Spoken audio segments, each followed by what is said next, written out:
seperti apa, ya. Semakin besar penduduk yang terkena dampak, maka semakin besar pula kemungkinan usaha atau kegiatan tersebut dikategorikan sebagai dampak penting, gitu ya.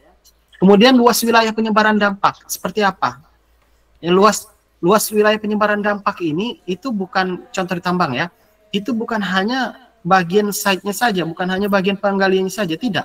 Tapi keseluruhan proses dari kegiatan pertambangan atau penambangan itu seperti apa? Makanya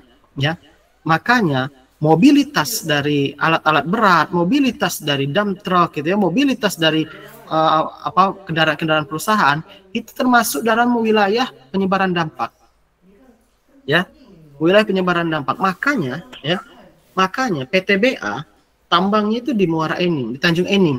Ya, PTBA itu tambangnya di Tanjung Enim, tapi relnya itu nyampe Lampung. Sepanjang rel itu merupakan masuk wilayah penyebaran dampak atau wilayah yang terkena dampak. Ya, karena apa? Karena relnya ininya mobilitas dari Babaranjang, ya, batu bara rangkaian panjangnya itu nyampe ke Lampung. Maka sepanjang rel tersebut dengan jarak tertentu yang dia masih terkena dampak dari adanya mobilitas tersebut itu masuk dalam wilayah penyebaran dampak, ya. Jadi kalau memang tambang itu luas gitu ya, luas ininya wilayahnya penyebaran dampaknya ya. Warna dari intensitas dan lamanya dampak berlangsung ya, banyaknya komponen lingkungan hidup ya, sifat kumulasi dampak, berbalik atau tidak berbaliknya dampak, dan atau kriteria lain sesuai dengan pengembangan dan ilmu pengetahuan teknologi gitu ya. Jadi inilah ya kriteria-kriteria dalam menentukan apakah suatu usaha atau kegiatan itu ya tergolong dia dampak penting atau tidak gitu ya, melalui kriteria ini ya. Nah kemudian kriteria usaha ya atau kegiatan yang wajib miliki AMDAL itu apa? Yang pertama yang dia usaha atau kegiatannya besaran atau skalanya wajib AMDAL, dan atau jenis usaha kegiatan yang lokasinya itu dilakukan di dalam atau berbatasan langsung dengan kawasan lindung, maka dia wajib AMDAL juga. Maksudnya yang pertama ini ya. Yang pertama ini adalah sesuai dengan kriteria tadi ya. Nah, kalau yang dua ini ya, itu dia lokasi usaha atau kegiatannya itu di dalam atau berbatasan langsung dengan kawasan lindung, maka dia wajib AMDAL. Nggak perlu lagi dia menentukan kriteria ini, pokoknya kalau dia berdampingan, berbatasan dengan kawasan lindung atau bahkan di dalam kawasan lindungnya, maka dia wajib AMDAL. Meskipun misalnya luas penyebaran dampaknya kecil Pak gitu ya. Misalnya ini hutan lindung ya. Ini hutan lindung. Luasnya kecil Pak, cuman segini kok Pak gitu ya. Nah, cuman segini Pak gitu ya. Tapi dia berbatasan, bahkan ada yang bagian wilayahnya masuk dalam hutan lindung, maka ini wajib AMDAL meskipun dia tidak memenuhi kriteria ini gitu ya. Nah, jadi itu ya. Kalau yang pertama cara menentukannya dengan kriteria tadi ya. Yang kedua adalah kalau dia berbatasan atau berada di dalam hutan lindung, kawasan lindung, maka dia wajib AMDAL ya. Kemudian kriteria usaha atau kegiatan yang berdampak penting dan wajib AMDAL. Ini kriterianya ya. Kalau tadi kan kriteria dalam menentukan dampak pentingnya. Kalau ini adalah kriteria usahanya yang berdampak penting ya dan wajib AMDAL. Yang pertama, pengubahan bentuk lahan dan bentang alam. Tidak ada debat lagi bagi pertambangan. Kalau istilahnya orang-orang sekarang kan no debat ya. Fix no debat ya, udah. Kalau misalnya tambang itu sudah memenuhi kriteria yang pertama ini, di mana dia mengubah bentuk lahan dan bentuk alam. Kedua, eksploitasi sumber daya alam, no debat, no debat lagi. Ya, tambang itu ngapain ya? Itu sumber daya alam yang diambil ya, sumber daya alam yang diambil, bukannya yang lain gitu ya. Kemudian proses dan kegiatan secara potensial dapat menimbulkan pencemaran dan atau kerusakan lingkungan hidup, no debat, fix no debat ya. Udahlah, tambang ya. Kemudian proses dan kegiatan hasilnya dapat mempengaruhi lingkungan alam, fix no debat gitu ya. Proses kegiatan yang hasilnya akan mempengaruhi pelestarian kawasan konservasi. Nah, kalau ini masih bisa dikaji lagi gitu ya. Apakah usaha atau kegiatan yang kita lakukan di suatu wilayah pertambangan itu ya, yang dilakukan di suatu wilayah itu akan mempengaruhi pelestarian kawasan konservasi sumber daya alam atau perlindungan cagar budaya. Kenapa? Karena belum tentu ya, belum tentu wilayah tempat kita melakukan penambangan itu dekat atau berada pada wilayah pelestarian kawasan gitu ya, ataupun cagar alam, cagar budaya gitu ya. Belum tentu gitu ya. Nah, cagar budaya ini contohnya apa? Contohnya makam keramat ya. sering tambang, terutama yang di hutan-hutan gitu ya, di hutan-hutan di Kalimantan kayak gitu ya. Itu sering kali ya uh, wilayahnya itu berada pada makam-makam keramat yang dikeramatkan oleh masyarakat setempat, gitu ya, atau wilayah-wilayah yang dikeramatkan oleh masyarakat setempat. Itu cagar budaya, gitu ya, cagar budaya. Makanya harus ini ya, harus dengan baik gitu ya dalam menyusun amdalnya gitu ya. Kalau enggak nanti bentrok gitu ya. Kemudian introduksi jenis tumbuh-tumbuhan, hewan dan jasad renik ya, pembuatan atau penggunaan bahan hayati ya dan non hayati ya. Kemudian kegiatan yang mempunyai risiko tinggi atau mempengaruhi pertahanan negara dan atau penerapan teknologi yang diperkirakan punya potensi besar untuk mempengaruhi kehidupan manusia, kehidupan lingkungan hidup ya, mempengaruhi lingkungan hidup maksud saya. Nah, jadi inilah ya kriteria usaha atau kegiatan yang dia berdampak penting dan wajib AMDAL ya. Jadi kalau dia nggak tergolong kriteria ini gitu ya, nah bisalah kalian masukkan ke dia ini ya kriteria dalam menentukan dampak penting gitu ya. Nah tapi kalau misalnya dia udah masuk kriteria ini gitu ya, maka dia sudah tergolong sebagai usaha yang berdampak penting tanpa kita memerlukan lagi melihat kriteria dampak penting itu apa aja gitu ya, karena usaha-usaha yang kayak gini itu pasti berdampak penting ya dan wajib AMDAL gitu ya. Nah, dokumen AMDAL ya. Dokumen AMDAL itu memuat apa saja? Yang pertama itu pengkajian mengenai dampak rencana usaha atau kegiatan. Kemudian evaluasi kegiatan di sekitar lokasi rencana usaha atau kegiatan, saran masukan serta tanggapan masyarakat dan perakiraan terhadap besaran dampak ya, serta sifat dampak penting yang terjadi, evaluasi secara holistik dan rencana pengelolaan dan pemantauan lingkungan hidup ya. Jadi ini istilah AMDAL ya. Jadi AMDAL itu bukan analisis bukan kita menyebutkan dampaknya saja. Dampak terhadap kegiatan pertambangan kami adalah ini enggak. Ya, tapi ada evaluasi kegiatan di situnya. Kemudian ada saran. Nah, ini ya. Ini adalah bagian proses dari melibatkan masyarakat, di mana masyarakat boleh memberikan saran, boleh memberikan tanggapan terhadap usaha atau kegiatan yang akan dilakukan. Ya. Maka nanti dimasukkan, gitu ya. Tentu saja ada prosedurnya, ada proses-prosesnya dalam memberikan saran serta tanggapan ya. Seperti kemarin ya ketika mengajukan permohonan izin lingkungan kan itu kan wajib diumumkan. Kemudian masyarakat juga boleh memberikan kritik, saran, pendapat, tanggapan gitu ya terhadap izin lingkungan tersebut gitu ya. Nah, sama AMDAL juga seperti itu ya. Jadi bisa memberikan saran tanggapan ya, masukan ya, kritik ya, boleh ya. Seperti itu. Nah, kemudian pelibatan masyarakat ya.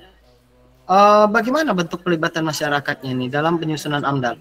Jadi pelibatan masyarakat dalam menyusun dokumen AMDAL itu harus didasarkan pada prinsip pemberian informasi yang transparan dan lengkap ya, serta diberitahukan sebelum kegiatan dilaksanakan. Artinya apa? Ya, artinya bagian dari pelibatan masyarakat di sini adalah bagaimana kita memberikan informasi kepada masyarakat itu sejelas-jelasnya, seterbuka mungkin, gitu ya, mengenai AMDAL tersebut. Jadi nggak ada yang tutup-tutupi, gitu ya. Kalau memang nanti sebentar. Nah, mati ini sih. Bentar, saya hidupin dulu. Headset saya mati.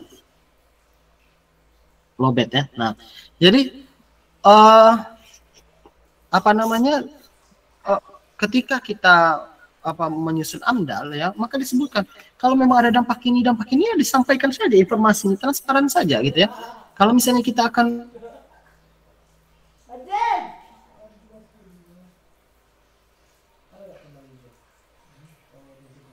udah ada tulis tangannya 10 halaman doang. Berapa tuh?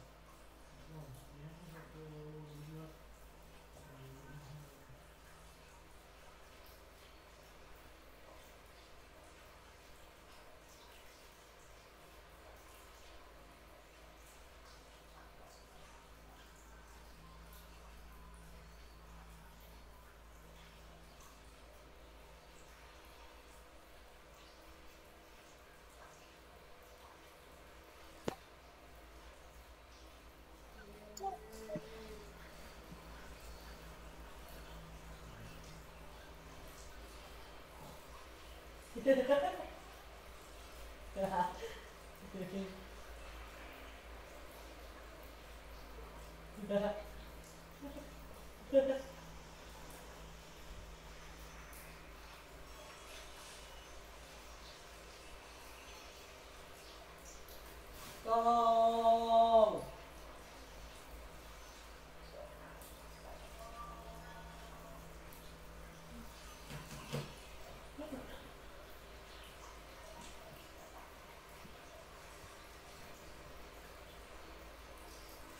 Jadi kayak orang sini kayak sekarang, dia bisa diajak ngomong.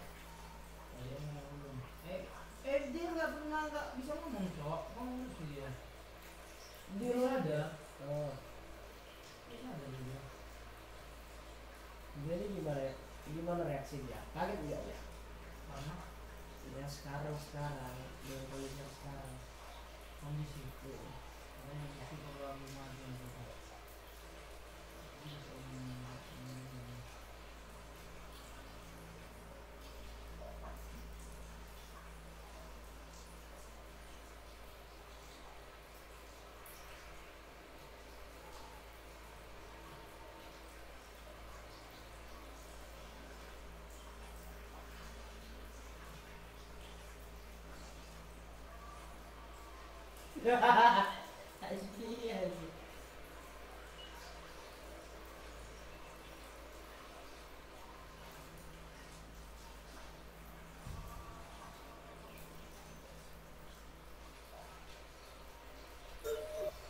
Ya, baik.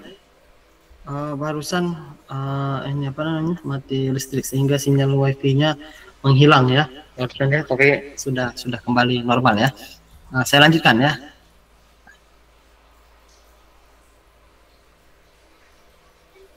Ya, oke ya, saya lanjutkan. Jason, Jason. Ya Pak, Suara saya bagus ya? bagus Pak, aman Pak. Ya, lanjutkan.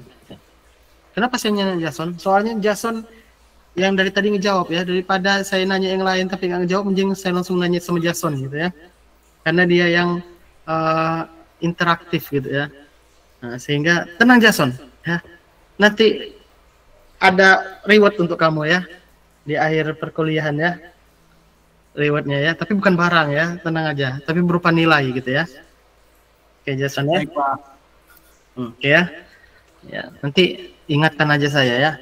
Kalau sampai kamu bermasalah dengan nilai, ingatkan saya gitu ya. Meskipun nanti apa namanya beda dosennya gitu ya, dengan apa namanya dengan Pak Yuda gitu ya. Pak Yuda dengan saya gitu ya.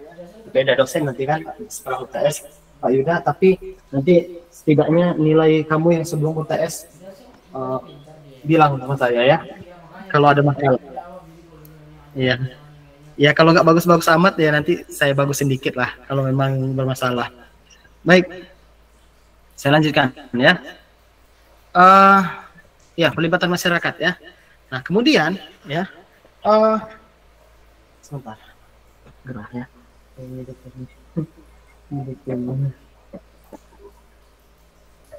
Nah sudah ya. Ya jadi seperti itu ya. Jadi masyarakat yang dilibatkan itu meliputi masyarakat apa saja gitu ya. Masyarakat yang terkena dampak, ya pemerhati lingkungan, dan masyarakat yang terpengaruh atas segala bentuk keputusan dari proses AMDAL.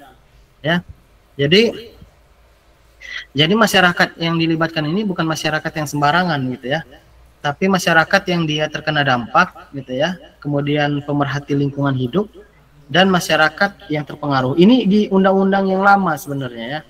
Di undang-undang yang baru itu nanti akan dibahas juga di sini ya. Di undang-undang baru, masyarakat yang libat itu adalah masyarakat yang langsung terkena, gitu ya. Masyarakat yang langsung terkena dampak, gitu ya, atau perwakilan ya, atau apa namanya peneliti atau pemerhati lingkungan hidup yang ditunjuk oleh masyarakat untuk mewakili mereka, gitu ya. Nanti akan dibahas ya. Namun awalnya seperti ini dulu ya. Nah, masyarakat yang dilibatkan itu dapat mengajukan keberatan terhadap dokumen AMDAL kalau misalnya nanti ada hal-hal atau ada poin-poin yang tidak disetujui atau disepakati gitu ya. Dokumen AMDAL dinilai oleh Komisi Penilai AMDAL yang dibentuk oleh Menteri, Gubernur atau Wali Kota sesuai dengan kewenangannya. Jadi skala usaha atau kegiatannya ini tingkat mana, apa tingkat ke kabupaten kota, apa tingkat provinsi atau tingkat nasional gitu ya, skala nasional. Nah, maka nanti yang menentukan komisi penilai AMDAL itu masing-masing dari penanggung jawab ya, sesuai dengan kewenangannya. Itu penanggung jawab dari AMDAL itu bisa menteri, gubernur atau bupati atau wali kota ya. Kemudian komisi penilai AMDAL wajib memiliki lisensi. Nah ya, jadi nggak sembarangan ya, nggak sembarangan. Jadi harus ada lisensi. Jadi sama kayak penyusunnya juga kan harus tersertifikasi. Maka komisi penilai AMDAL itu wajib memiliki lisensi. Nah, komisi penilai AMDAL itu terdiri dari wakil atas unsur-unsur berikut.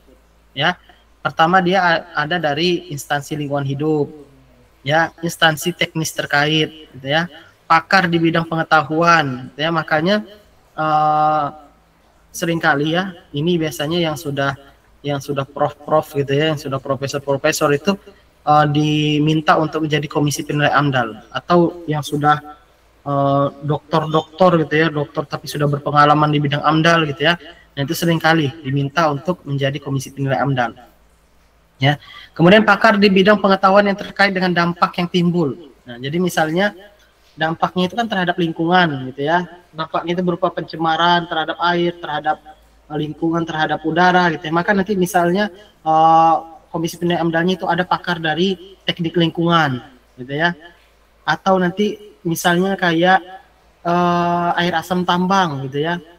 Itu kan terkait dengan kimia, atau misalnya nanti logam berat terkait dengan kimia, maka mungkin nanti ada orang dari kimia gitu ya. Nah, nanti disesuaikan saja gitu ya. Wakil dari masyarakat yang berpotensi terkena dampak serta organisasi lingkungan hidup gitu ya, dilibatkan dalam komisi penilai AMDAL. Nah, komisi penilai AMDAL ini dibantu oleh tim teknis yang terdiri atas pakar independen yang melakukan kajian teknis dan sekretariat yang dibentuk untuk itu gitu ya. Jadi nanti ada pakar-pakar yang independen ya, menjadi tim teknis. Nah, ini yang akan membantu komisi penilai AMDAL dalam melakukan penilaian ya. Jadi memang mereka yang berkompeten di bidang itu gitu ya, mereka yang pakar di bidang itu. Nah, pakar independen dan sekretariat ditetapkan oleh menteri, gubernur, wali kota sesuai dengan kewenangannya. Penyusunan dokumen AMDAL. Kita masuk ke penyusunan dokumen AMDAL. AMDAL disusun oleh pemrakarsa pada saat perencanaan suatu usaha atau kegiatan ya. Jadi AMDAL ini bukan disusun ketika usaha atau kegiatannya sudah berjalan, atau bahkan usaha atau kegiatannya itu sudah selesai. Ya. Enggak ya. Tapi disusun sebentar.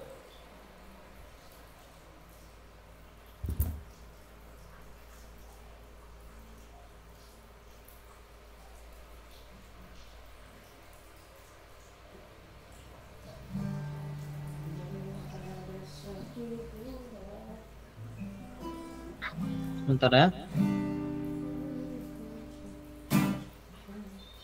Ya, baik ya.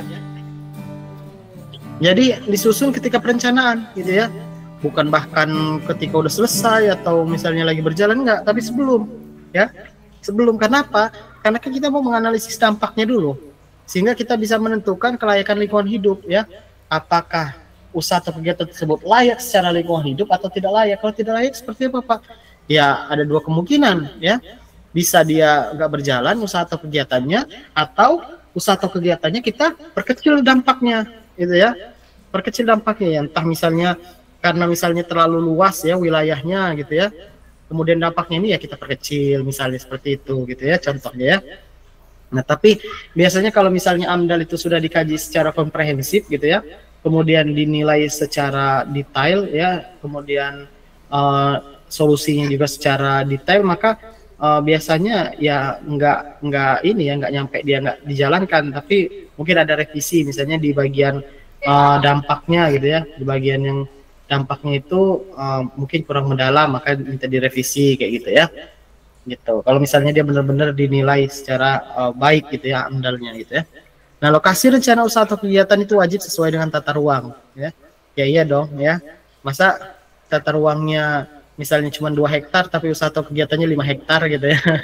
Atau misalnya rencana tata ruangnya itu di Beluis tapi lokasi usaha atau kegiatannya di Itera gitu kan, nggak masuk akal juga gitu ya. Makanya harus sesuai ya. Tapi ada Pak yang kayak gitu, ada biasanya ya yang nakal-nakal gitu ya, yang nakal-nakal karena nggak pengen ribet dan nggak pengen dampaknya itu terlalu banyak ya, maka tata ruangnya misalnya 5 hektar gitu ya, luas wilayahnya, yang usaha kegiatannya sesuai dengan rencana, tapi di AMDAL gitu misalnya, atau dibilang lokasinya itu hanya 2 hektar gitu ya. Jadi harus sesuai ya. Kesesuaian lokasi rencana pas dengan tata ruang dibuktikan dengan konfirmasi kesesuaian kegiatan pemanfaatan ruang atau rekomendasi kesesuaian kegiatan pemanfaatan ruang. Apabila lokasinya tidak sesuai dengan tata ruang tadi, maka AMDAL tidak dinilai dan wajib dikembalikan kepada pemrakarsa, gitu ya. Jadi nggak dilanjutkan, gitu ya, harus sesuai. Nah, penyusunan AMDAL dituangkan ke dalam dokumen AMDAL. Nah, ini saya bilang, dokumen AMDAL itu terdiri darinya 3 tadi ya. Kerangka acuan, AMDAL, RKL, RPL, gitu ya. Jadi dokumen inilah nanti yang akan diajukan satu paket gitu ya. Satu paket sebagai dokumen AMDAL gitu ya. Nah, kerangka acuan menjadi dasar penyusunan AMDAL, RKL, RPL. Makanya kita nggak bisa menyusun AMDAL, nggak bisa menyusun RKL, RPL kalau nggak ada kerangka acuan gitu ya. Jadi tahapannya seperti ini gitu ya. Kerangka, kayak kita ini. Kayak kita belajar matematika dasar ya, matematika dasar.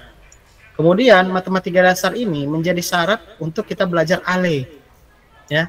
Kenapa? Kalau kita nggak tahu matematika dasar atau kalau kita tidak mendapatkan mata kuliah matematika dasar ya, maka kita tidak kita tidak bisa belajar ALE gitu ya. Nah, ini ada sempat di sini ketidaktelitian gitu ya. Kenapa ketidaktelitian? Ada yang belum lulus matematika dasar itu sudah ngambil ALE. Padahal jelas di situnya ya, jelas di di RPS-nya gitu ya. Mata kuliah persyaratnya adalah matematika dasar. Kalau matematika dasar seharusnya nggak boleh ngambil ALE gitu ya. Tapi ada ya, semester ini kayaknya ada. Itu murni dari kehilapan saya dan dosen wali gitu ya. Kenapa kehilapan saya? Saya di awal itu mungkin nggak menyampaikan ke dosen wali gitu ya, bahwasanya ada mata kuliah persyarat tersebut gitu ya. Nah, atau dosen tersebut dosen walinya sudah tahu, tapi lupa ya gitu ya. Lupa bahwasanya ada mata kuliah persyarat tersebut ya, sehingga di ACC saja anaknya meskipun belum lulus matematika dasar gitu ya. Nah, sebenarnya itu ya, nanti mulai semester depan saya perketat lah ya, kayak celananya di cangcuter ya, ketat gitu ya, saya perketat nanti ya di semester depan, sehingga benar-benar yang nggak lulus mata kuliah matematika dasar di TPB itu nggak boleh ngambil ALE gitu ya, nggak boleh ngambil ALE karena masalah. Nah, saya lanjutkan ya. Jadi matematika dasar menjadi acuan untuk kuliah ALE. Nanti ya kuliah ALE itu menjadi acuan atau menjadi dasar ya untuk kuliah-kuliah lainnya. Ya, misalnya mekanika teknik gitu ya, mektek gitu ya. Kan itu kan ada ALE-nya, metnum ya, metnum mekanika numerik itu ALE banget gitu ya, metnum. Maka syarat metnum adalah harus lulus ALE dulu. Kalau nggak lulus ALE nggak boleh ngambil metnum. Nah, kayak gitu ya. Nah, jadi sama seperti itu ya. Kerangka acuan menjadi dasar penyusunan AMDAL. AMDAL menjadi dasar penyusunan RKL, RPL gitu ya. Nah, penanggung jawab usaha atau kegiatan dapat dilakukan sendiri atau menunjuk pihak lain yang tidak dalam hal tidak mampu. Tadi saya bilang ya, karena misalnya Pemrakarsa ini nggak tersertifikasi menyusun AMDAL, kemudian nggak punya juga ya stafnya yang dia tersertifikasi AMDAL, maka dia boleh menunjuk pihak lain, atau maka mungkin udahlah kita nggak mau ribet gitu, kita serahkan saja sama Pak Rio gitu melalui konsultan tambangnya gitu ya. Ya silakan dengan senang hati gitu ya. Dengan senang hati saya siap membantu ya. Nah, kemudian penyusunan AMDAL wajib dilakukan oleh penyusun yang memiliki sertifikat kompetensi. Boleh kalian cari di Google gitu ya. Banyak sertifikasi anggota tim penyusun AMDAL ya. Nanti kalau kalian sudah memenuhi anggota tim penyusun AMDAL, baru kalian menjadi KTPA, ketua tim penyusun AMDAL gitu ya. Murah kok itu, 10 juta doang sertifikasinya kalau nggak salah itu ya. Dalam penyusun dalam menyusun dokumen AMDAL, pemrakarsa wajib menggunakan pendekatan studi. Ada yang tunggal, terpadu, kawasan. Apa itu? Kalau tunggal, ya, dia merencanakan untuk satu usaha kegiatan, ya, yang wewenang pembinaan dan pengawasannya berada dalam satu kementerian, lembaga pemerintah ataupun satuan kerja, ya. Jadi dia satu usaha kegiatan, ya. Jadi pembinaannya atau pengawasannya itu berada di bawah satu kementerian atau satu lembaga atau satu satuan kerja, gitu ya. Kemudian ada yang terpadu. Terpadu ini adalah satu usaha atau kegiatan, ya, yang perencanaan dan pengelolaannya saling terkait dalam kesatuan hamparan ekosistem serta pembinaannya, ya, berada di bawah satu pengawasan, pengawasan kementerian, ya, pemerintahan, ya, dan seterusnya, gitu ya. Tapi dia ada di sini tambahannya adalah satu kesatuan hamparan ekosistem atau studi kawasan, ya. Dia melakukan lebih dari satu usaha atau kegiatan yang perencanaan dan pengelolaannya saling terkait, ya, terletak dalam kawasan zona rencana pengembangan kawasan yang pengelolaannya dilakukan oleh pengelola kawasan, ya. Nah, ini pendekatan studi ini, ya, terpadu ini lebih dari satu jenis usaha, ya. Kalau yang ini satu usaha tunggal, ya, terpadu ini lebih dari satu usaha, ya, yang mana pengawasannya berada di bawah lebih dari satu kementerian, ya. Jadi contohnya, misalnya lebih dari satu jenis usaha kegiatan. Nah, misalnya dia merencanakan dalam suatu usaha atau kegiatannya dia itu ternyata ada lebih dari satu jenis usaha atau kegiatan, di mana pengawasannya lebih dari satu kementerian, gitu ya, misalnya, ya, di dalamnya, gitu ya. Maka itu nanti dia bisa pendekatannya studi terpadu, gitu ya. Kalau kawasan, ya, dia meliputi lebih dari satu usaha atau kegiatan dan dia dalam pengelolaannya dalam kawasan, gitu ya, dilakukan oleh pengelola kawasan. Nah, kemudian selanjutnya ASN, aparatur sipil negara yang bekerja pada instansi lingkungan hidup pusat, ya, kementerian, ya, Kemen LHK, gitu ya. Organisasi perangkat daerah yang membidangi lingkungan hidup provinsi ataupun kabupaten kota dilarang menjadi penyusun AMDAL. Kenapa? Di sini nanti ada konflik, ya, konflik, gitu ya. Karena nanti dia yang menilai, dia juga yang nanti kan yang istilahnya mengeluarkan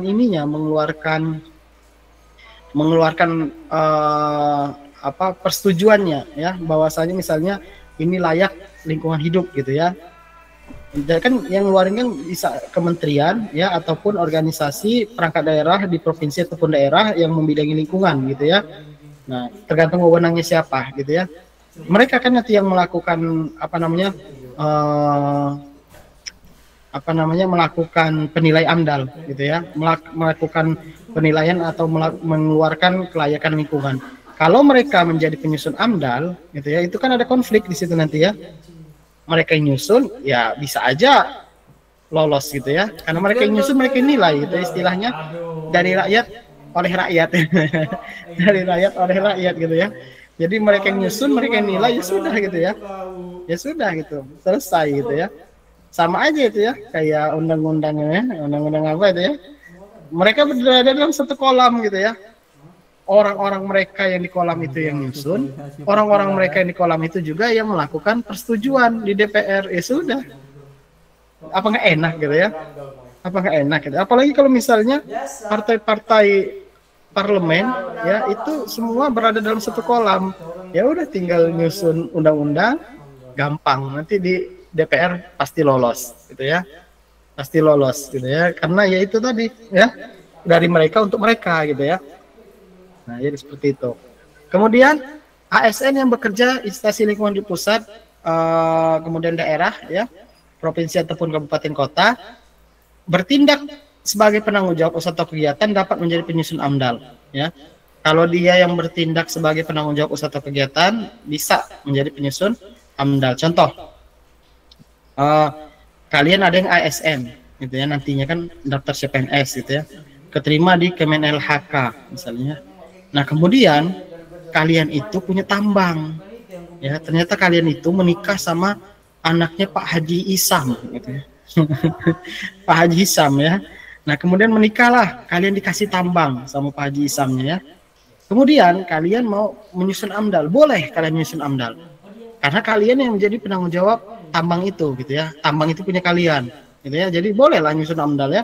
Orang kalian sebagai pemrakarsa gitu ya. Nah, tapi kalau kalian bukan penanggung jawab usaha atau kegiatan, nggak boleh ya. Nggak boleh nyusun AMDAL gitu ya. Selanjutnya, penyusunan AMDAL dimulai dengan penyediaan data dan informasi sebagai berikut ya. Hasil penapisan kewenangan penilai AMDAL ya. Maksudnya dilihat ya, apakah penilai AMDAL itu seperti apa kewenangannya gitu ya. Kemudian layak atau enggak gitu ya sebagai penilai AMDAL.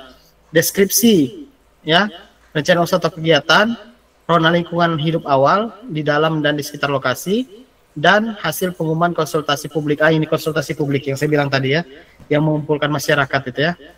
Itu namanya konsultasi publik. Nanti akan kita bahas lebih detail apa itu konsultasi publik ya. Pemrakarsa dalam menyusun dokumen AMDAL mengikut sertakan masyarakat siapa? Itu tadi yang 3 tadi ya, masyarakat yang terkena dampak, pemerhati lingkungan, dan atau masyarakat yang terpengaruh. Ya. Dilakukan melalui apa? Dilakukan melalui pengumuman ya, sama seperti kemarin izin lingkungan dan konsultasi publik. Nah, ini yang saya bilang tadi ya. Saya lupa istilahnya ya. Yang ngumpulin masyarakat untuk seminar, lokakarya, FGD dan sejenisnya, itu namanya konsultasi publik ya. Nah, jadi ketika kita mengumpulkan melibatkan masyarakat ya, itu proses ataupun bentuk dari pelibatan masyarakatnya itu adalah dengan melakukan pengumuman dan konsultasi publik gitu ya. Bagi peserta masyarakat dilakukan sebelum penyusunan kerangka acuan ya. Jadi masyarakat yang dilibatkan dalam penyusunan dokumen AMDAL jangka waktu 10 hari kerja ya, dapat mengajukan saran, pendapat, tanggapan gitu ya. Jadi masyarakat yang dilibatkan tadi ya, yang tipe-tipenya ada 3 tadi ya, itu bisa ya dalam waktu 10 hari kerja sejak penyusunan dokumen AMDAL itu memberikan saran, pendapatan, kritik ya, tanggapan. Saran, pendapat, dan tanggapan disampaikan secara tertulis ya kepada pemrakarsa dan kepada menteri, gubernur, ataupun bupati wali kota sesuai dengan kewenangannya siapa ya. Pemrakarsa dalam menyusun dokumen AMDAL dapat dilakukan sendiri atau meminta bantuan kepada pihak lain ya. Ini sebenarnya ladang pekerjaan ya. Jadi nanti kalau kalian setelah lulus ya, itu mindsetnya itu jangan pekerjaan kalian itu hanya di tambang gitu ya, di site atau di perusahaan tambang. Jangan seperti itu mindsetnya ya. Jadi mindsetnya diubah. Kalian bisa jadi konsultan tambang, duitnya besar juga gitu ya. Ya nggak apa-apa sih kerja di tambang. Emang kenapa Pak kalau kerja di tambang? Ya nggak apa-apa, cuman maksud saya jangan sempit pemikirannya gitu ya. Bisa jadi kalian jadi pengusaha alat berat ya, atau misalnya kalian bisa berwirausaha. Kan kalian nanti ada mata kuliah kewirausahaan, belajar di situ cara wirausaha ya. Atau yang lebih bagus lagi ya, daripada kalian bekerja di tambang adalah kalian pemilik tambang. Ya, kalian pemilik tambang itu lebih bagus lagi gitu ya, daripada kalian bekerja di perusahaan tambang yang punya orang gitu ya. Nah, jadi lebih bagus kalian punya tambang. Pak, gimana Pak gitu caranya? Ya kumpulin modal gitu ya. Kalian bukan kumpulin modal ya, kalau kalian punya dana yang besar dari orang tua gitu ya, nah bisa kalian ya mau membuka perusahaan tambang. Atau mungkin orang tua kalian ada yang memang sudah ada yang bergerak di bidang pertambangan usahanya, nah mungkin kalian bisa meneruskan atau mengembangkan. Atau juga kalian cari tuh ya anak-anak dari bos tambang. Nah ini enak ini ya, cari tuh anak-anak bos tambang, deketin. Makanya dari sekarang ya screening ya screening kalian ya, screening, cari gitu ya, siapa kira-kira anaknya Pak ini, Pak itu yang punya tambang, atau komisarisnya tambang ya dan lain-lain gitu ya, atau yang punya tambang nih bukan yang komisarisnya tapi yang punya tambangnya gitu ya, anak ini ya. Nah deketin ya, udah deketin, udahnya nanti nikah gitu ya. Nah kalian bisa juga tuh dapat tambang ya. Jadi itu namanya apa istilahnya itu ya, tiket otomatis gitu ya. Jadi kalian buy one get two gitu ya, dapat anaknya tapi nikahi anaknya tapi dapat anak dan dapat tambang. Ya jadi itu Itu boleh kalian pikirkan gitu ya. Boleh nanti kalian setelah kuliah ini ya, kalian renungkan gitu ya. Atau nanti malam gitu ya, sambil kalian ngeliat langit kosan gitu ya, yang sudah mulai berjamur gitu ya. Langit atap-atap kosan gitu ya, yang sudah mulai berjamur, sudah mulai apa namanya, ini klopek catnya gitu ya. Nah, sambil ngeliatin itu sambil mikir gitu ya. Omongan Pak Rio tadi siang gitu ya. Ada benarnya nggak ya gitu ya. Terus ya selanjutnya, pihak lain meliputi penyusun AMDAL, yakni ada perorangan atau pihak yang tergabung dalam lembaga penyedia jasa. Jadi maksudnya pihak lain ini ya, misalkan meminta bantuan dari pihak lain. Pihaknya itu bisa perorangan. Misalnya kayak saya sudah tersertifikasi sebagai anggota ketua tim penyusun AMDAL misalnya. Kemudian nanti pokoknya mereka minta tolong sama saya. Kemudian saya nanti nyari orangnya ya. Kemudian kami menyusun AMDALnya. Atau lewat lembaga penyedia jasa ya. Kayak saya misalnya punya konsultan tambang ya, mereka ke konsultan tambang saya minta tolong Pak mau menyusun ini gitu ya. Bisa seperti itu gitu ya. Penyusunan dokumen AMDAL wajib dilakukan oleh penyusun AMDAL yang memiliki sertifikasi. Ini saya ulang-ulang terus dari tadi ya, karena tidak sembarang orang bisa menyusun AMDAL gitu ya. Sertifikasi kompetensi penyusun AMDAL diperoleh melalui uji kompetensi ya. Biasanya kalau di lembaga-lembaga uji kompetensi itu dilakukan selama 3 hari. 2 hari pelatihan, 1 hari itu adalah ujiannya ya, 3 hari jadi ya. Boleh kalian lihat ya, searching nanti ya. Iya, saya bilang ada yang 10 juta, ada yang 7 juta, ada yang 8 juta ya. Itu tergantung lembaganya ya. Kalau ada kalian uangnya, ikut aja ya, karena itu lumayan uangnya ya, gede ya. Setiap orang harus mengikuti pendidikan dan pelatihan penyusunan AMDAL. Nah, ini yang saya bilang tadi ya. Itu biasanya 2 hari ya pendidikan dan pelatihannya. Kemudian 1 hari nanti uji kompetensinya. Syarat untuk mengikuti uji kompetensinya, kalian harus lulus pendidikan dan pelatihannya. Ya. Pendidikan dan pelatihan penyusunan AMDAL diselenggarakan oleh lembaga pelatihan kompetensi di bidang AMDAL. Ada ya, ada yang tersertifikasi oleh BNSP ya, Badan Nasional Sertifikasi Profesi. Ada yang tersertifikasi oleh Kemenaker gitu ya. Kemenaker ya, Kementerian Ketenagakerjaan gitu. Ada yang KAN ya, Komisi Akreditasi Nasional ya, banyak ya. Pegawai negeri sipil atau ASN yang bekerja di lingkungan tadi ya, instansi lingkungan hidup, baik pusat, provinsi ataupun kabupaten kota, dilarang menjadi AMDAL ya, kecuali dia sebagai pemrakarsa atau penanggung jawab usaha atau kegiatan tersebut, maka boleh menjadi penyusun AMDAL ya. Pengecualian dokumen AMDAL ya, jadi ada beberapa usaha atau kegiatan yang dia bisa dikecualikan dari wajibannya ya untuk menyusun AMDAL ya.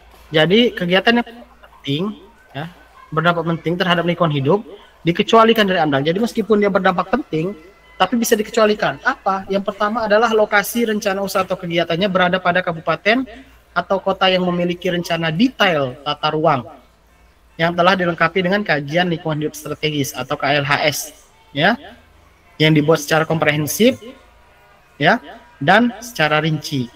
Maka kalau dia usaha atau kegiatannya berada pada kabupaten atau kota tersebut, ya, maka dia tidak wajib AMDAL. Kenapa, Pak? Karena sudah ada di KLHS. Ya, jadi analisis dampak lingkungannya itu sudah masuk di KLHS. Jadi nanti dasar pengeluaran izin lingkungannya itu adalah mereka merujuk pada KLHS-nya. Ya. Nah, kemudian lokasi rencana usaha kegiatan yang berada pada kawasan hutan yang telah memiliki rencana kelola hutan, ya.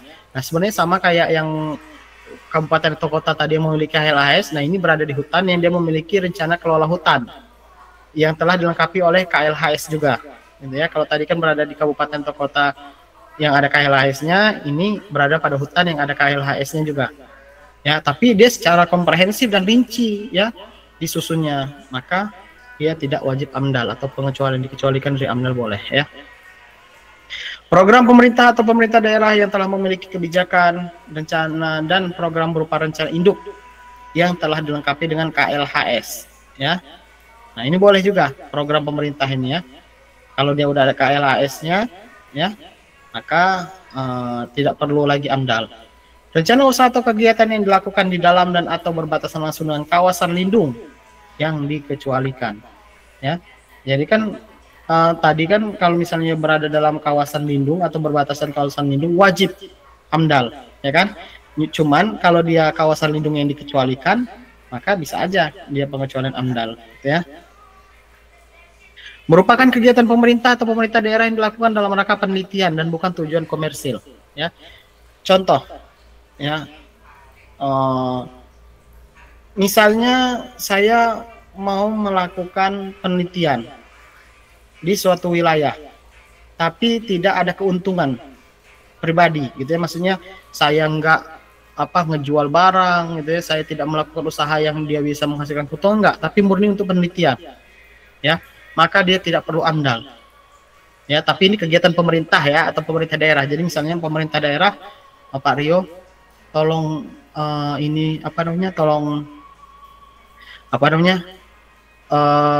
kalau Pak Rio mau melakukan penelitian terkait dengan tambang emas di daerah Lampung Barat, gitu ya, maka kami bisa, gitu ya, memfasilitasi, gitu misalnya, ya. Nah, jadi untuk penelitian, ya, maka ini tidak wajib AMDAL, gitu ya. Tidak wajib AMDAL karena tujuannya tidak komersil, gitu ya. Kemudian rencana atau usaha kegiatan yang berada dalam kawasan yang telah dilengkapi AMDAL kawasan dan persetujuan lingkungan kawasan. Jadi kalau di dalam kawasan tersebut sudah ada AMDAL kawasannya, kemudian ada persetujuan lingkungan kawasannya, maka dia tidak perlu AMDAL lagi, ya. Rencana atau usaha kegiatan yang berada dalam kawasan berdasarkan peraturan undang-undang, ya, yang dibersyaratkan menyusulkan RKLP rinci yang telah dilengkapi dengan AMDAL kawasan, ya. Jadi tidak wajib lagi AMDAL, ya. Kemudian yang H dilakukan dalam kondisi tanggap darurat bencana, ya. Misal contohnya, kita perang nih, ya, kita perang dengan Malaysia. Kita perang misalnya dengan Malaysia, ya. Kemudian saat perang tersebut kita butuh banyak batu bara, ya. Kita butuh banyak batu bara untuk apa? Untuk amunisi misalnya, untuk untuk keperluan perang, ya. Maka itu kan darurat, ya, darurat bencana perang, gitu. Darurat bencana, gitu ya. Jadi kita butuh banyak, gitu ya. Maka ketika kita mau melakukan itu nggak perlu AMDAL lagi. Kenapa? Kelamaan, ya. Namanya darurat. Kalau kita mau nyusun AMDAL dulu kelamaan, gitu ya. Kelamaan. Jadi langsung aja, gitu ya. Boleh dia nggak AMDAL. Atau misalnya terjadi bencana apa, gitu ya, sehingga kita membutuhkan misalnya usaha atau kegiatannya di bidang apalah, gitu ya, yang mana kita membutuhkan sesuatu itu, gitu ya, dengan cepat, gitu ya, maka usaha atau kegiatan tersebut tidak wajib AMDAL, bisa dikecualikan. Kenapa? Ya itu tadi, ya, namanya kan tanggap darurat bencana. Kalau misalnya nunggu AMDALnya keluar itu lama, ya. Lagi yang dia melalui prosedur aja lama, apalagi kalau misalnya ada permainan di situ, gitu ya. dari yang mengeluarkan keputusannya itu ada permainan, gitu ya, mau lancar, ya, ada pelicinnya dong, gitu ya. Nah, jadi kan lama, gitu ya, gitu. Makanya nggak perlu ketika dia dalam tanggap darurat bencana, nggak perlu lagi AMDAL, gitu ya, bisa dikecualikan.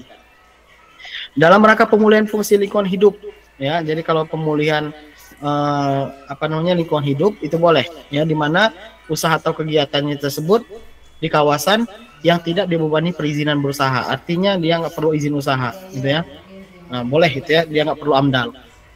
Rencana atau usaha kegiatan yang berbatasan langsung atau berada di kawasan lindung yang telah mendapat penetapan pengecualian wajib AMDAL, ya. Jadi kalau ada di hutan lindung atau kawasan lindung, usaha atau kegiatan kita berbatasan dengan kawasan lindung atau berada di kawasan lindungnya, di mana di kawasan lindung tersebut pengecualian wajib AMDAL, ya, maka dia nggak apa-apa, nggak pakai AMDAL, gitu ya. Nah, kemudian rencana usaha atau kegiatan sebagaimana dimaksud dengan huruf A sampai dengan F tadi, ya, dan huruf J di atas wajib memiliki UKL tadi, ya, mana A sampai F, ya, A B C D E F, ya, dan yang J, ya, ini memang dia tidak wajib AMDAL, tapi dia wajib ada UKL atau SPPL, ya. Rencana usaha atau kegiatan sebagaimana dimaksud huruf G, mana tadi G, ya, nah ini G, ya. dia tidak wajib AMDAL, tapi wajib memiliki RKL RPL, ya. Jadi seperti itu. Kemudian rencana usaha atau kegiatan huruf H dan I itu tidak memerlukan dokumen lingkungan hidup apapun. Ya, H dan I itu yang mana tadi? Ini ya, kondisi tanggap darurat sama pemulihan fungsi lingkungan hidup, gitu ya. Jadi dia nggak perlu memerlukan dokumen lingkungan hidup apapun. Selanjutnya, rencana usaha atau kegiatan yang dikecualikan sebagaimana dimaksud pada D itu yang ini. D, ya. Rencana atau usaha kegiatan yang dilakukan dalam atau berbatasan langsung dengan kawasan lindung yang dikecualikan, ya. Maka kalau rencana usaha kegiatan pada D itu, ya, itu meliputi apa? Meliputi eksplorasi pertambangan, ya, minyak dan gas bumi yang tidak diikuti dengan usaha atau kegiatan pendukung yang skala besarannya wajib AMDAL. Artinya, ya, kalau misalnya dia hanya eksplorasi, ya, tidak diikuti oleh usaha atau kegiatan pendukung lainnya, maka dia masih tergolong kategori yang D tadi. Kemudian yang kedua, penelitian dan pengembangan non komersial di bidang ilmu pengetahuan yang tidak mengganggu fungsi kawasan lingkungan hidup, maka dia tergolong yang D juga. Kegiatan yang menunjang atau mendukung pelestarian kawasan lingkungan hidup termasuk dalam D. Yang D itu ini tadi nih, ya, rencana atau usaha kegiatan yang dilakukan di dalam atau berbatasan langsung dengan kawasan lindung yang dikecualikan, ya. Jadi kalau dia hanya eksplorasi, ya, itu tidak, ya. Kegiatan yang terkait kepentingan pertahanan dan keamanan negara yang tidak memiliki dampak penting terhadap lingkungan hidup, itu termasuk yang D juga, ya. Kegiatan secara nyata tidak memiliki dampak penting dan atau budidaya yang diizinkan bagi penduduk asli dengan luasan tetap dan tidak mempengaruhi fungsi lingkungan, ya. Makanya nanti seringkali, ya, kita menemukan kalau misalnya penduduk asli itu akan diberi lahan, gitu ya, untuk melakukan usaha atau kegiatan, gitu ya, atau budidaya, gitu ya. Nah, jadi kalau misalnya ada budidaya yang diizinkan bagi penduduk asli dengan luasan tetap, jadi luasannya tetap, dia nggak berkembang. Beda dengan kalau usaha pertambangan, ya, usaha pertambangan IUP-nya itu kan, izin usaha penambangannya itu kan luasannya bisa aja berubah, gitu ya. Misalnya setelah di sini kita perluas lagi areanya, ya. Makanya ada istilahnya kemajuan tambang, ya, kemajuan tambang. Jadi, oh, di sebelah sana, di sebelah sini sudah habis nih batu baranya. Sebelah sana ada potensinya, kita majuin tambangnya ke sana. Nah, itu, ya, itu kan berubah. Tapi kalau ini enggak, tetap dan tidak mempengaruhi fungsi lingkungan, maka dia tergolong sebagai D tadi, ya. Yang D tadi tidak wajib AMDAL tadi. Ada atau kegiatan yang berdampak penting terhadap lingkungan hidup yang masuk dalam yang berdampak penting terhadap lingkungan hidup dikecualikan dari kewajiban menyusun AMDAL, ya. Apabila apabila yang pertama lokasi rencana usaha kegiatannya berada di kawasan yang telah memiliki AMDAL kawasan, ya, tadi sudah disebutkan juga. Lokasi rencana usaha atau kegiatannya berada pada kabupaten yang telah memiliki detail rencana tata ruang dituangkan dalam bentuk KLHS, ya, kajian lingkungan hidup strategis yang komprehensif dan secara rinci dibuat, ya. Atau usaha kegiatan yang dilakukan dalam rangka tanggap darurat bencana, ya, maka itu adalah kegiatan-kegiatan atau usaha kegiatan yang dia berdampak penting sebenarnya, namun dikecualikan dari kewajiban menyusun AMDAL, ya. Jadi gitu, ya, banyak, ya, ketentuan-ketentuannya. Oke, sampai di sini ada yang ditanyakan? Aman, Pak. Sudah ada, ya. Ya, pokoknya Jason jawab terus aja, Jason, ya. Jawab terus aja, nanti saya ganjar, ya. Tapi bukan Ganjar Pranowo, ya, Ganjar ini, ya. Ganjar dengan reward, ya. Pokoknya jawab terus aja, ya. Setidaknya saya dianggap, gitu, ya, di kelas ini, ya. Dianggap ada, gitu, ya. Jadi nggak krik-krik banget. Oke, Jason, ya. Oke, Pak. Oke, terima kasih. Ya, baik, kalau tidak ada pertanyaan, ya. Ya, jadi kan saya merasa dianggap ada, gitu, ya. Kalau semuanya diem krik-krik itu saya merasa dianggap tidak ada, gitu, ya. Jadi nggak apa-apa, cuma Jason aja yang jawab, gitu, ya. Yang penting ada yang jawab, gitu, ya. Baik, ya. Kalau tidak ada lagi pertanyaan, ya, mungkin kita cukupkan saja sampai di sini. Nanti di minggu depan, ya, kita akan membahas mengenai, sebentar saya lihat dulu ya, mengenai minggu ke-6 itu mengenai apa ini? Bentar. Akhir-akhir ini laptop saya jadi lemot ya. Nggak tahu kenapa ya. Padahal sebelumnya nggak pernah lemot-lemot gini ya. Oh, perkembangan AMDAL dan kelayakan lingkungan hidup ya. Nah, nanti di perkembangan AMDAL dan kelayakan lingkungan hidup ini nanti ada yang berubah. Apa Pak yang berubah? Itu tadi ya, apa namanya? Yang dimaksud dengan yang boleh terlibat. Bukan masyarakat. Jadi nanti ada yang dimasukkan dengan masyarakat yang terkena dampak gitu ya. Kan tadi dikatakan yang boleh menyusun AMDAL adalah masyarakat yang terkena dampak. Nah, itu nanti akan dibagi ya. Ada masyarakat yang benar-benar terkena dampak langsung ya. Ada juga masyarakat yang orang-orang atau organisasi atau lembaga yang ditunjuk langsung oleh masyarakat yang terkena dampak langsung. Itu nantilah ya minggu ke-6 ya. Kita bahas pokoknya ya. Kemudian nanti minggu ke-7, nah setelah minggu ke-7 ya kita UTS gitu ya. Jadi siap-siapkan diri kalian gitu ya. UTS gitu ya. UTS-nya itu ujiannya tertulis ya. Jadi bukan tugas besar ataupun tugas kelompok, tapi tertulis ya, ujian offline atau ujian langsung gitu ya. Baik. Kalau begitu, kalau tidak ada yang ingin ditanyakan lagi, mungkin kita cukupkan sampai sini pertemuan kita pada siang hari ini. Terima kasih atas perhatian dan kehadirannya. Saya akhiri. Assalamualaikum warahmatullahi wabarakatuh. Selamat pagi, selamat siang semuanya. Terima kasih. Waalaikumsalam warahmatullahi wabarakatuh.